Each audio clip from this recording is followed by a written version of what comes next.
तालाब जहाँ दुर्गा पूजा हो रहा है वहाँ एक घाट का निर्माण कराया गया है। मुख्यमंत्री क्षेत्र विकास योजना का एक होता है।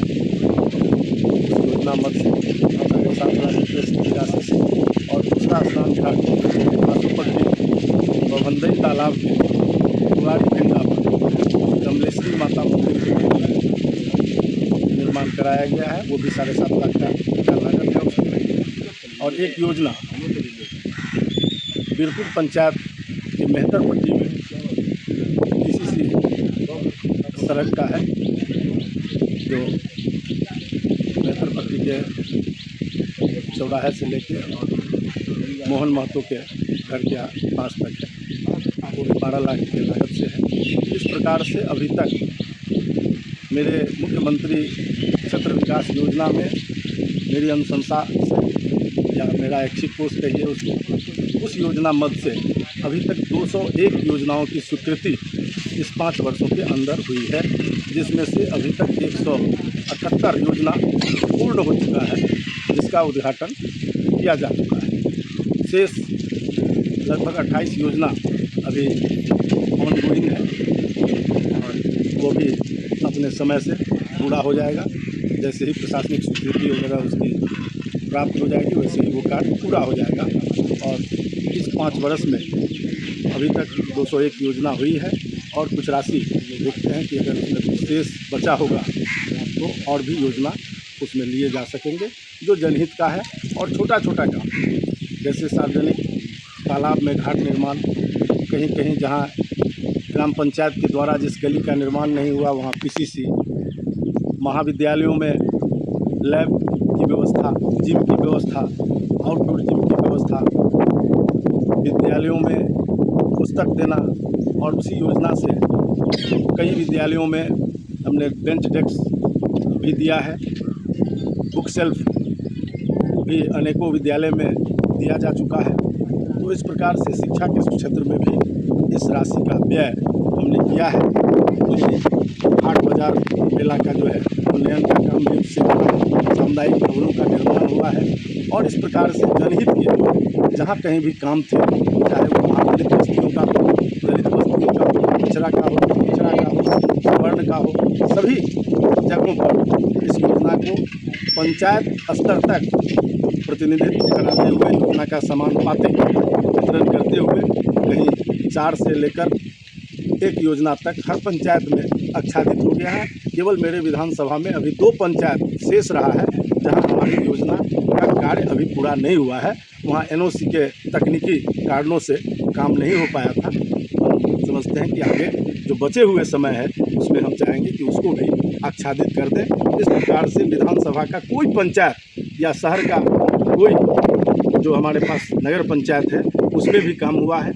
इस प्रकार से पूरे समग्रता में पूरे विधानसभा के अंदर इस योजना से हमने काम किया है। शेष बिहार सरकार के बाकी अन्य योजनाओं से भी हजारों करोड़ की राशि का काम इस विधानसभा के अंदर हुआ है।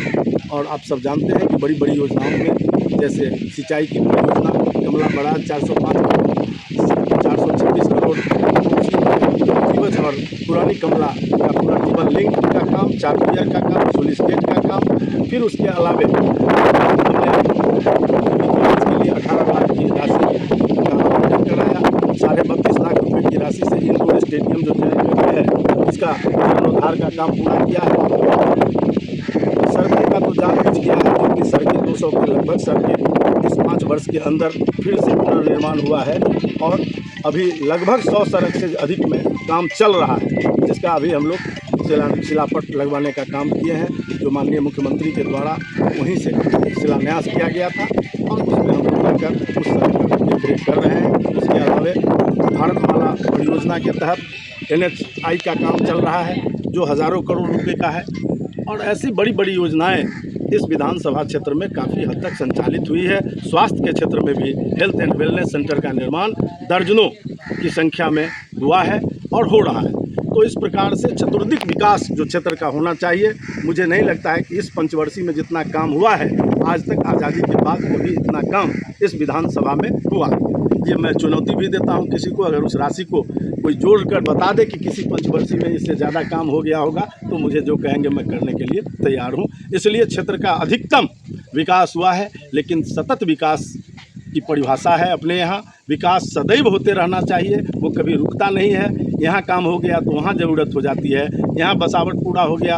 कोई भी गांव ऐसा नहीं है 150-200 आबादी वाला जहाँ वन साइड कनेक्टिविटी सड़कों का नहीं मिला है। बिजली के क्षेत्र में भी व्यापक काम हुआ है, हर घर बिजली पहुँच गया है। अब हम लोग कृषि फीडर के काम में लगे हुए हैं और कृषि फीडर में भी काफ़ी तेज़ गति से काम हुआ है। अभी चूँकि जो कॉन्ट्रैक्टर था उसका काम पूरा हो चुका है, इसलिए एग्जीक्यूटिव इंजीनियर से हमने कहा कि 20% जो एडिशनल होता है उसको आप भेजिए प्रस्ताव, और सरकार से स्वीकृत होकर जो बचे हुए कृषि फीडर का काम है उसको भी पूरा करें। छतौनी में पावर ग्रिड स्टेशन एक नया लगना है, उसकी स्वीकृति हो गई है और उसके लिए ज़मीन भी आवंटन हो गया है। कोई ऐसा क्षेत्र नहीं है जो आप बता दीजिए तो उसमें कोई काम नहीं हुआ है, ऐसा नहीं है। इसलिए नीतीश कुमार ने उसके ऊपर से और एक बड़ा तोहफा दिया है, जो गरीबों का पेंशन जो 400 रुपया था उसको बढ़ाकर 1100 रुपया करने का काम किया है। ये सबसे बड़ा काम हुआ है गरीबों के हित में, कल्याणकारी का। और दूसरा जो 125 यूनिट बिजली गरीबों को फ्री कर दिया, 1,67,00,000 परिवार जो 125 यूनिट के अंदर बिजली खपत कर रहे थे उनके बिजली का बिल पूरी तरह से माफ़ हो गया।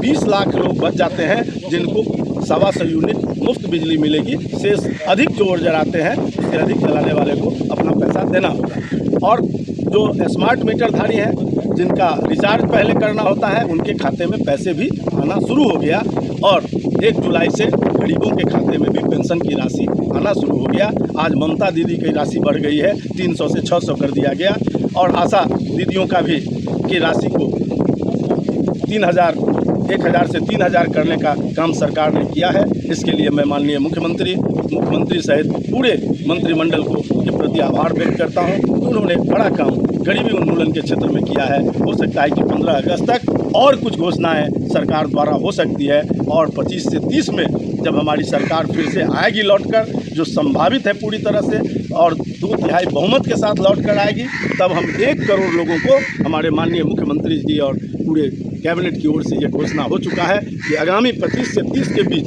हम 1 करोड़ युवाओं को और रोजगार देंगे। अभी जितना रोजगार दे सके हैं 10 लाख से अधिक लोगों को रोजगार मिल गया है। ये लगातार जारी है, और हर क्षेत्रों में जो लोग रोजगार की बात करते थे आज वो देख लें कि किस तरह से रोजगार दिया जा रहा है और रोजगार का सृजन किया जा रहा है। मुख्यमंत्री उद्यमी योजना के माध्यम से युवाओं को स्किल डेवलपमेंट कराकर और उनको वो राशि दी जा रही है, सब्सिडी दी जा रही है, और उनको अपना स्टार्टअप एस्टेब्लिश कराया जा रहा है, ताकि बिहार में जो बेरोजगारी थी वो दूर हो जाए। पलायन आज घट रहा है, जो 11% का रेशियो था पलायन का, आज 2 से 3% रह गया है। तो इस तरह से बिहार काफ़ी आगे बढ़ा है, और मैं उम्मीद करता हूँ कि ये एनडीए की सरकार आगे 5 साल के अंदर इस बिहार को देश की अग्रिम पंक्ति में लाकर खड़ा कर देगी। धन्यवाद।